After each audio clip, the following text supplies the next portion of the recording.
Oh man, y'all know what it is, man. We back in full effect, man. And we got to talk about Emory Hunt from CBS, man. We already know that Emory Hunt has been on record talking all good things about Shedeur Sanders, man. Now, Emory Hunt, man, he's been a real advocate for Shedeur Sanders, man, saying good things about Shedeur Sanders, talking about even going back to last year.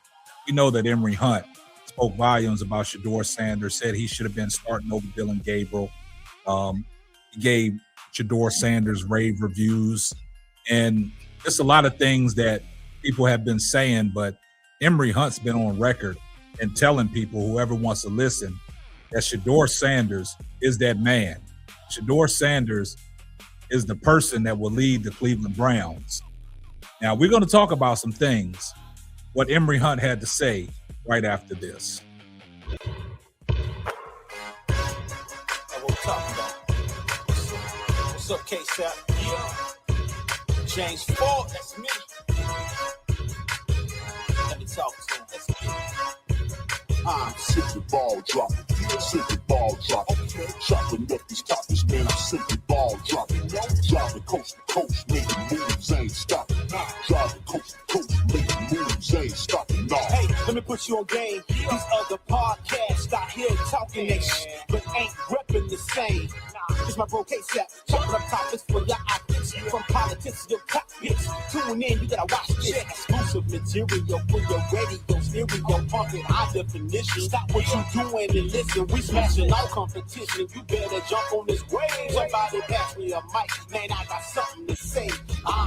And now, your host of the Simply Ball Dropping Podcast, the man behind the mic, K-Sap.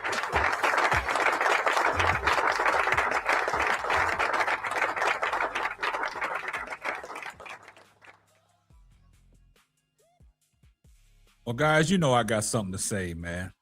And, man, shout out to Emory Hunt, man, for coming out saying the things that he said about Shedeur Sanders, man. And he's always been on record, advocating for Shedeur Sanders, saying all these good things, man. But I was listening to him on the afternoon drive with Jonathan Peterlin and Nick Wilson.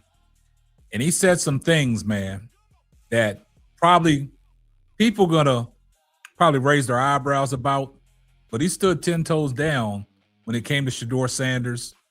And also he said some things about Deshaun Watson, because Deshaun Watson said it himself. Y'all expect me to get back to the 2020 form when I played in Houston. That's 6 years removed now. Coming off a 2-year layoff, not being on the football field, not in no live action, not being in live pads, and just being in OTAs and mini camps. There's a lot of things going around about, Deshaun Watson looks good. A lot of people said that Deshaun Watson is out there moving around comfortably. Yeah, you can come back from injury, but let's see what happens when the pads are on. And like I said, Shedeur Sanders, he finished up the season playing the last 7 games as a starter for the Cleveland Browns. And we know what he did in them last 7 games. Yeah, he had 7 touchdowns and 10 interceptions, but look at the things that he had to work with and look at the things that was against him. And he still went out there and performed well. His first start against the Las Vegas Raiders, won that game. The first rookie quarterback since 2016 in the Cleveland Browns era to win their first start as a rookie. Then you saw what he did against the Tennessee Titans, where he went up against the number 1 pick in Cam Ward, which they should have won that game, but Kevin Stefanski saw otherwise. He tried to do some trick plays, gadget plays for the 2-point conversion that didn't go well. But Shedeur Sanders in that game threw for over 360 yards. He had 4 total touchdowns, 3 in the air and 1 rushing. But they wanted to sweep that under the rug. So Emory Hunt wants to remind everybody that Shedeur Sanders is a transcending talent. And he wants to let people know that the Cleveland Browns is Shedeur Sanders' team. So let's take a listen to what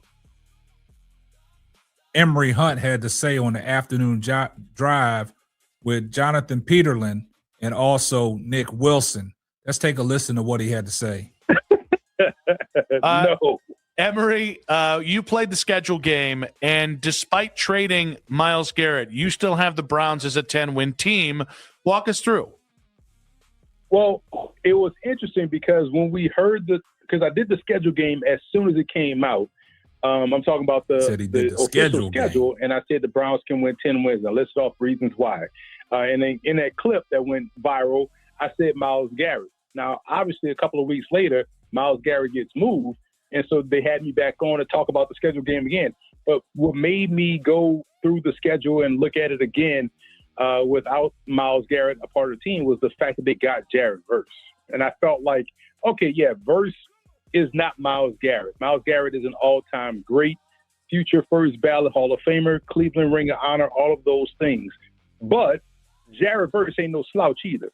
And so when you look at what he can do, and if you think about it from Verse's perspective, like, man, I thought I was entrenched in L.A. with how I played and what we did together as a group, and they viewed me as, expendable. I'm about to go out here and ball out with the Browns. We might see him get his first double-digit sack season as a pro based on what he just went through in terms of getting moved for a guy in Myles Garrett. So I still feel like the Browns have enough offensively and defensively to where 10 wins is definitely possible. Yeah, so now is that playing with the idea that Shedeur is starting, or is that with Deshaun? Because I've had a hard time, Emory, playing the schedule game because I think highly of Shedeur, and I just don't think highly of Deshaun at this point. For me, it's with Shedeur starting. And I will say this, Sean. It's always fascinating how and I'm not talking about you guys, I'm talking about the people that are on my side of things that kind of pontificate and talk, how disingenuous many people are and how they're looking at this Shedeur thing with disingenuous eyes. If Shedeur was drafted in the first round, they talk about his 3-4 finish with the opportunity to go 5-2 to be like, wow, look at what he had. He barely had this and that, and they won 3 games. They should have won 5. But because he went in round 5, they're saying now, well, he threw 7 touchdowns and 10 picks. They lose all context, and they'll bring up QBR and all that stuff like that, as if QBR matters when we watch Dylan Gabriel perform worse than Shedeur with better numbers. So that tells you how much QBR doesn't matter. But I'm saying all that to say this. With Shedeur out there, you have an ascending talent.